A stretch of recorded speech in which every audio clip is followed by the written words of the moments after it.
আসসালামু আলাইকুম। Hello everyone. Facebook কিন্তু একটা আপডেট শেয়ার করেছে। সেটা হচ্ছে আপনি আপনার ফেসবুক আইডি বা পেজে এসে দেখতে পারবেন আপনার মনিটাইজ অ্যাক্টিভ আছে কিনা। যদি অ্যাক্টিভ থাকে তাহলে আপনি বুঝতে পারবেন আপনার পেজ বা প্রোফাইল থেকে মনিটাইজ পেয়েছেন বা ইনকাম করতে পারবেন। তাহলে চলুন কিভাবে দেখবেন সেই প্রসেসটা শেয়ার করি।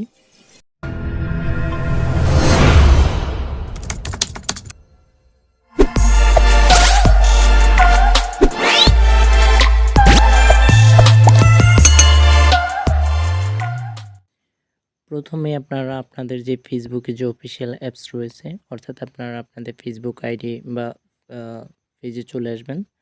সো আমি আমার ফেসবুক আইডিতে ঢুকলাম।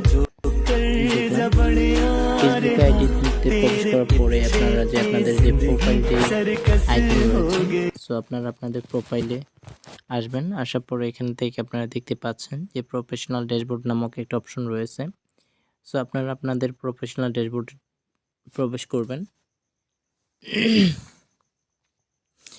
তারপর এখান থেকে আপনারা নিচের দিকে একটু স্ক্রল করবেন। স্ক্রল করলে আপনারা দেখতে পারবেন প্রোফাইল রিকমেন্ডেশন নামক একটা অপশন রয়েছে। এই অপশনে আপনারা ক্লিক করবেন। এখান থেকে প্রোফাইল রিকমেন্ডেশনের অপশনের পরে নিচের দিকে আপনারা দেখতেই পাচ্ছেন যে মনিটাইজেশন অপশন রয়েছে। এখানে আপনারা ক্লিক করবেন। মনিটাইজেশন অপশনে ক্লিক করার পর আপনারা দেখতে পাচ্ছেন এখানে লেখা রয়েছে your profile is active and earning. তার মানে আমার যে প্রোফাইলটা, এই প্রোফাইলটা কিন্তু মনিটাইজেশন অলরেডি অ্যাক্টিভ করা আছে এবং আর্নিংয়ের জন্য প্রযোজ্য। সো আপনারা দেখতেই পাচ্ছেন যদি আপনাদের এরকম যদি না হয়, অ্যাক্টিভ না থাকে, যদি ইনঅ্যাক্টিভ থাকে, তার মানে কিন্তু আপনাদের ফেসবুক পেজ বা আইডি থেকে আপনার ইনকাম প্রযোজ্য নয়। যদি আপনাদের প্রোফাইল আর্নিং যদি অ্যাক্টিভ থাকে তাহলে অবশ্যই আপনাদের ফেসবুক বা আইডি থেকে আপনারা ইনকাম করতে পারবেন। আশা করি বুঝতে পেরেছেন।